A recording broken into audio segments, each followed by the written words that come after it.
Hari ini kita ngobrol bersama Dr. Tri Maharani, dokter spesialis toksinologi satu-satunya di Indonesia. Halo dok.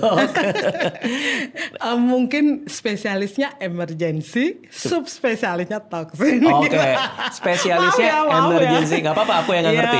Spesialis emergency medicine. Betul. Oke. Subspesialisnya toksin. Tapi nggak apa-apa lah dikatakan dokter ahli toksin. Oke aja aku. Oke, kita jabarkan dulu ya. Kita breakdown dulu. Spesialis toksinologi. Nah, itu apa definisinya? Spesialis emergency.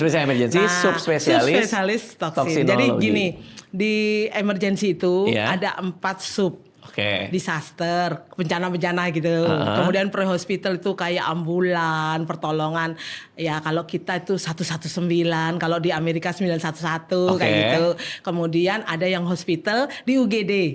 Nah mungkin teman-teman kemarin yang diajak ke sini kan UGD. Ada dokter Gia tuh. Iya, nah kalau spesialisnya namanya spesialis emergency, subspesialis hospital. Kemudian yang saya adalah toksikologi tadi dengan keahlian toksinologi gitu. Kenapa begitu? Karena dulu yang memulai di Indonesia itu adalah saya gitu. Wow. Mas Dika. Berarti dulu belajarnya di? Saya dulu belajar di Australia di Universitas Adelaide. Kemudian sama Naik university, naik tram gratis, muterin city. Betul, dan saya tinggal di itu loh Mas, depannya Women and Children Hospital. Ya, tahu. Karena sekolahnya di situ untuk prakteknya, untuk ular-ular tuh di situ. Wah, gitu. Belum tahu ya waktu itu ya. Sahabat saya. Sesama dari Adelaide. Central Market. Randall Mall. Aduh, kapan terakhir ke Adelaide? 2023 sempat ke sana. Iya. Aku 2022 ya. Tapi 2023. Sekolahnya aku 2017, Mas. Sekolahnya 2017. Ya kita ngomongin Adelaide aja ya. Sekolahnya kapan tadi? 2017. Ya. Jadi ada Profesor Julian White gitu. Nah, itu profesor saya. Kemudian dia retired pensiun, Mas. Jadi sekarang program itu tutup. Nah, aku mikir aku akan membuatnya di Indonesia saja. Iya, benar. Oke, kita ngomongin tadi dokter bilang toksikologi dan toksinologi. Ada 2 hal nih. Ini apa bedanya nih? Jadi gini, di Indonesia itu kalau subspesialisnya namanya toksikologi. Tapi di toksikologi itu ada 2, yaitu keracunan alami yang disebut toksinologi dan keracunan non alami yang biasa orang bilang toksikologi.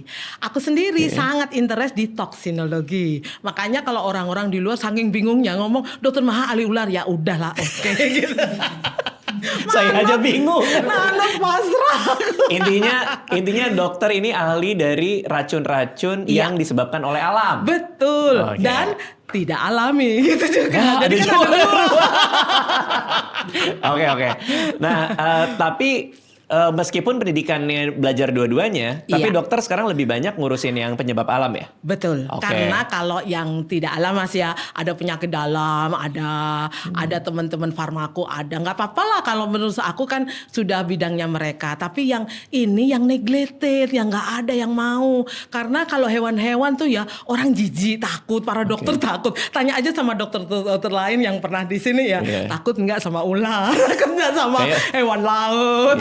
Takut enggak sama insekta, kebanyakan takut. Karena dulu saya pernah bertemu salah satu menteri yang perempuan, dia itu saya kasih buku pedoman WHO Management of Snakebite yang saya buat. Dia bilang, dokter Maha aku takut karena buku ini gambarnya ular gitu.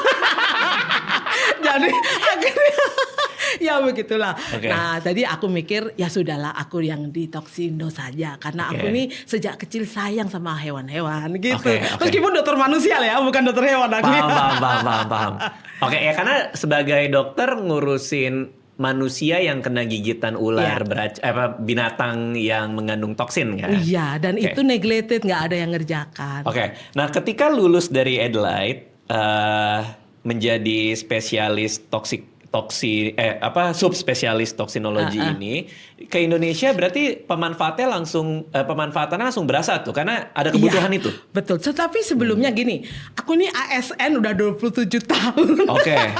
Waktu itu aku tinggal di puskesmas 7 tahun. Selama itu aku lihat ya, terutama kasus gigitan ular karena itu yang tertinggi di Indonesia kan ya. Daerah mana nih kalau boleh tahu? Aku dulu PTT-nya di Nganjuk, Jawa Timur. Okay. Kemudian PNS-nya di salah satu daerah termiskin di Jawa Timur, Bondowoso. Dan tahu sendiri Bondowoso itu ada kawah ijen, di mana kasus gigitan ular dalam 1 tahun tuh 150 kasus lebih yang masuk ke UGD aja loh, rumah sakit loh, belum di puskesmas, belum mati di dukun, belum mati di rumah gitu kan ya. Nah jadi